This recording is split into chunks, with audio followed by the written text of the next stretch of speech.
अस्सलाम वालेकुम स्टूडेंट्स। आज हम इस वीडियो में interpretation of de Broglie waves को डिस्कस करेंगे। Interpretation means what is the physical significance और equivalently what is the nature of de Broglie waves.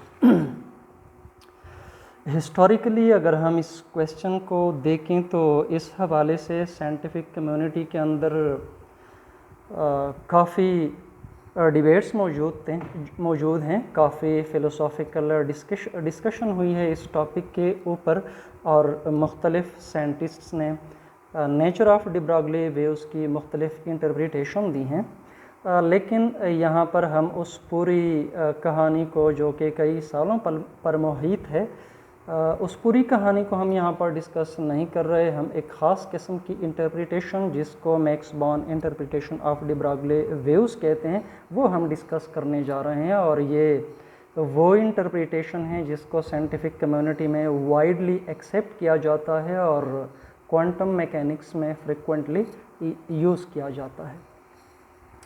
सबसे पहले हम वेव के फंडामेंटल कॉन्सेप्ट के बारे में बात करते हैं कि वेव हम किस चीज़ को कहते हैं। और ज़ाहिर है ऑलरेडी आप पढ़ चुके हैं वेव के बारे में। जब भी हम वेव की बात करते हैं तो हमारा मतलब होता है कि कोई चीज़ ऑसिलेशन कर रही है, यानी पीरियोडिक वेरिएशन कर रही है। मिसाल के तौर पर हम मैकेनिकल वेव की बात करते हैं। पहले नंबर पे मैकेनिकल वेव मटेरियल मीडिया में होता है। मीडियम कोई भी हो, चाहे सॉलिड हो, लिक्विड हो या गैस हो, अगर उसमें कोई मैकेनिकल वेव ट्रेवल कर रहा है तो इसका मतलब ये होता है कि उस मीडियम के पार्टिकल्स वाइब्रेटरी मोशन कर रहे हैं अबाउट देयर मेन पोजीशंस। यानी मैकेनिकल वेव ये पार्टिकल्स के ऑसिलेशन की वजह से, उनके वाइब्रेटरी मोशंस की वजह से बनता है।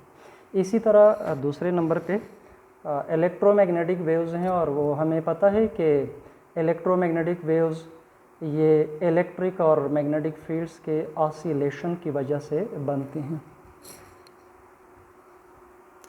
लेकिन अब क्वेश्चन अराइज होता है कि वो कौन सी चीज़ है जिसके ऑसिलेशन की वजह से मैटर वेव या डी ब्रॉगली वेव बनता है। तो इस क्वेश्चन का जवाब जो मैक्स बॉर्न ने हमें दिया है वो हम यहाँ पे डिस्कस करते हैं। ये लाइन देखें, the quantity whose oscillation makes up a matter wave is called wave function which is represented by a Greek letter psi. जिस क्वांटिटी के ऑसिलेशन की वजह से मैटर वेव बनता है वो क्वांटिटी कोई फिज़िकल क्वांटिटी नहीं है, वो प्योरली मैथमेटिकल क्वांटिटी है और इस क्वांटिटी को हम वेव फंक्शन कहते हैं। सिंबॉलिकली साई से ज़ाहिर करते हैं, जो कि एक ग्रीक लेटर है। ये याद रखें कि वेव फंक्शन भी ऑसिलेशन करता है। जिस तरह यहाँ पर इलेक्ट्रिक और मैग्नेटिक फील्ड्स या यहाँ पर पार्टिकल के डिस्प्लेसमेंट की ऑसिलेशन होती है, उसी तरह वेव फंक्शन यानी साई भी ऑसिलेशन करता है। लेकिन फ़र्क ये है कि इलेक्ट्रिक और magnetic fields, displacement of the particle, ये फिज़िकल क्वांटिटीज़ हैं जो ऑसिलेशन कर रही हैं। यहाँ पर वेव फंक्शन जो है वो कोई फिज़िकल क्वांटिटी नहीं है, that is a purely mathematical quantity, और ये एक कॉम्प्लेक्स फंक्शन होता है। The value of sigh of x and T, यहाँ ब्रैकेट में जो मैंने एक्स एंड टी लिखा है इसके मानी ये है कि ये वेव फंक्शन ये डिपेंड करता है स्पेस वेरिएबल एक्स वाई जी पे और टाइम कोऑर्डिनेट यानी टी पे। वाई और जी भी जनरली यहाँ पे होते हैं, लेकिन सिंप्लिसिटी के लिए मैं वन डायमेंशनल केस कंसिडर कर रहा हूँ, इसी वजह से मैंने सिर्फ एक्स लिखा है। Sai is a function of x and T in case of one dimension which is x axis. The value of wave function psi can be related to the probability of finding a particle at position x and at time t. Let's suppose एक line draw करें, उसको x axis का नाम दें और उस पर कोई भी पॉइंट ले, उस पॉइंट के कोऑर्डिनेट को x से जाहिर करें। अब टाइम t पे कोई पार्टिकल इस पॉइंट x पे हो सकता है, उसके की प्रोबेबिलिटी या उसके यहाँ मिलने के चांसेस क्या है वो हम वेव फंक्शन के वैल्यू से मालूम कर सकते हैं। लेकिन psi has no direct physical meaning, psi जो है वो उसके कोई डायरेक्ट फिज़िकल सिग्निफिकेंस, कोई डायरेक्ट फिज़िकल मीनिंग उसकी नहीं है, और उसकी वजह ये है कि इसकी वैल्यू पॉजिटिव भी हो सकती है और इसकी वैल्यू नेगेटिव भी हो सकती है। पॉजिटिव वैल्यूज़ ऑफ साई जो हैं उनके साथ तो कोई मसला नहीं है, लेकिन जब साई की वैल्यू नेगेटिव हो तो नेगेटिव वैल्यू के ज़रिए हम पार्टिकल के प्रोबेबिलिटी को ज़ाहिर नहीं कर सकते। मिसाल के तौर पर नेगेटिव वैल्यू से हमें जो प्रोबेबिलिटी मिल रही है, लेट्स सपोज दैट इज़ -30%, तो -30% प्रोबेबिलिटी मेक्स नो सेंस। यहाँ पर मैंने लिखा हुआ है, देखें, प्रोबेबिलिटी होती है फ्राम 0 to 1, यानी प्रोबेबिलिटी नेगेटिव नहीं होती। मिनिमम वैल्यू इसकी 0 होती है, मैक्सिमम वैल्यू 1 के बराबर होती है। 0 means 0 probability means the particle can never be found. 1 means the particle is definitely there, यानी अगर किसी पॉइंट पे प्रोबेबिलिटी 0 है, इट मीन्स कि उस पॉइंट पे पार्टिकल कभी नहीं हो सकता, कभी नहीं मिल सकता। अगर किसी पॉइंट पे या किसी रीजन में प्रोबेबिलिटी 1 है तो it means the particle is definitely over there. तो प्रोबेबिलिटी की कम से कम वैल्यू 0 है, मिनिमम वैल्यू, नेगेटिव वैल्यू जो है वो मीनिंगलेस है। इसी वजह से हम कहते हैं कि वेव फंक्शन साई जो है उसके कोई डायरेक्ट फिज़िकल मीनिंग नहीं है। अलबत्ता जो ऑब्जेक्शन है over the negative values of psi, that objection does not apply to psi mod square। psi जिस तरह मैंने बताया कि वो एक कॉम्प्लेक्स फंक्शन है, लिहाजा psi mod square हम लिख सकते हैं complex conjugate of psi into psi। psi mod square is called probability density, और ये एक ऐसा फंक्शन है जिसकी वैल्यूज़ नेगेटिव नहीं हो सकती, यानी ये एक नॉन नेगेटिव फंक्शन है। लिहाजा साई मॉड स्क्वायर को हम रिलेट कर सकते हैं to the probability of finding a particle at position x and at time t।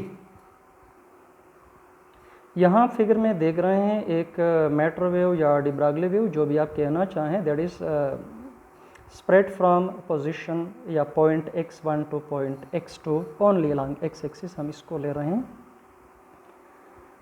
ये याद रखें, spreading of the wave function does not mean spreading of the particle, यानी ये मैटर वेव जिस पार्टिकल को रिप्रेजेंट कर रहा है उस पार्टिकल में कोई स्प्रेडिंग नहीं है। मिसाल के तौर पर ये मैटर वेव एक इलेक्ट्रॉन को जाहिर कर रहा है, तो spreading of the wave function means कि ये इलेक्ट्रॉन x1 से x2 तक का जो रीजन है, इस रीजन में कहीं एग्जिस्ट कर रहा है, इसी रीजन के अंदर है कहीं पे। इसके माने ये नहीं है कि इलेक्ट्रॉन भी फैला हुआ है x1 से x2 तक, और x1 के बाएं जानिब जो रीजन है, इसी तरह x2 के दाएं जानिब जो रीजन है, उसमें साई की वैल्यू 0 है, साई 0 है तो साई मॉड स्क्वायर 0 है, जिसके माने ये हैं कि द पार्टिकल जो कि एक इलेक्ट्रॉन है that can never be found in this region to the left of x1 और in this region that is to the right of x2। यहाँ दरमियान में अगर देखें बिल्कुल मिड पॉइंट पे, तो यहाँ साई की वैल्यू जो है वो मैक्सिमम है, लिहाजा साई मॉड स्क्वायर यानी प्रोबेबिलिटी डेंसिटी मिड पॉइंट पे मैक्सिमम होगी, जिसके मानी ये हैं कि इस पार्टिकल के मिलने के सबसे ज़्यादा चांसेस इस पॉइंट पे हैं। यहाँ एक दूसरा पॉइंट हम लेते हैं, और यहाँ लेट्स सपोज प्रोबेबिलिटी 0.4 है, जो कि 40% के बराबर हम ले सकते हैं अगर परसेंटेज में कन्वर्ट करें। 40% मीन्स कि अगर हम इलेक्ट्रॉन को यहाँ ढूंढने की कोशिश करते हैं तो 40% चांसेस हैं कि इलेक्ट्रॉन हमें यहाँ मिले, 60% चांसेस उसके यहाँ ना मिलने के हैं। ये याद रखें, 40% प्रोबेबिलिटी के मानी हरगिज़ ये नहीं है कि 40% इलेक्ट्रॉन यहाँ होगा और बाकी 60% कहीं और होगा। 40% probability means that there is only 40% chance that the electron may be found at this position, and 60% chance are that it may not be found at this position। और इस तरह अगर यहाँ कोई इस तरह का पॉइंट हम ले लें जहाँ साई की वैल्यू 0, तो इसका मतलब ये होता है कि साई मार्ट स्क्वायर इस पॉइंट पे 0 होगा, साई मार्ट स्क्वायर 0 हो जाए, इट मीन्स ये इलेक्ट्रॉन यहाँ नहीं हो सकता, इसकी प्रोबेबिलिटी बिल्कुल 0 है। इस तरह कई ऐसे पॉइंट्स हैं जहाँ इलेक्ट्रॉन की प्रोबेबिलिटी इस रीजन में भी 0 है। ये बिल्कुल इसी तरह है जिस तरह एटम में होता है। एटम में जो ऑर्बिटिंग इलेक्ट्रॉन होता है वो हम एक मैटर वेव के ज़रिए रिप्रेजेंट करते हैं, और इस मैटर वेव का एम्पलीट्यूड सर्टन पॉइंट्स पे सर्टन डिस्टेंसेस पे मैक्सिमम होता है। जहाँ मैटर वेव का एम्पलीट्यूड मैक्सिमम होगा वहाँ पर उसकी प्रोबेबिलिटी डेंसिटी मैक्सिमम होगी, और ये वो मकाम होता है जिसको हम ऑर्बिट कहते हैं। दो ऑर्बिट्स के दरमियान जो मकाम होता है, जो पॉइंट्स होते हैं, वहाँ पर वेव फंक्शन की वैल्यू 0 होती है, और इसके मानी ये होते हैं कि यहाँ इलेक्ट्रॉन की एग्जिस्टेंस इम्पॉसिबल है, electron can not reside at these points.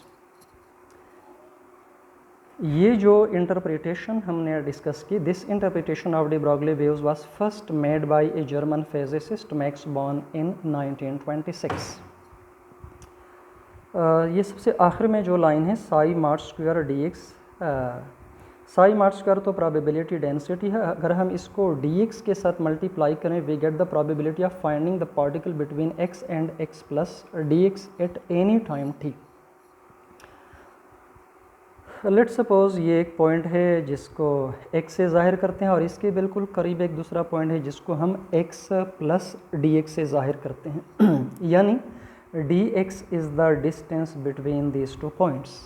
अगर हम प्रोबेबिलिटी डेंसिटी यानी साई मार्ट स्क्वायर को इस डिस्टेंस यानी डी एक्स से मल्टीप्लाई करें, this product gives the probability of finding the electron in this small region, और ये प्रोबेबिलिटी होती है from 0 to 1, minimum value 0, maximum value 1, 1 means 100%। Max Born एक बड़े फिजिसिस्ट थे, क्वांटम मैकेनिक्स के अलावा इन्होंने फ़िज़िक्स के बाकी फील्ड्स में भी बड़ा कीमती काम किया, specially theory of crystal lattice में।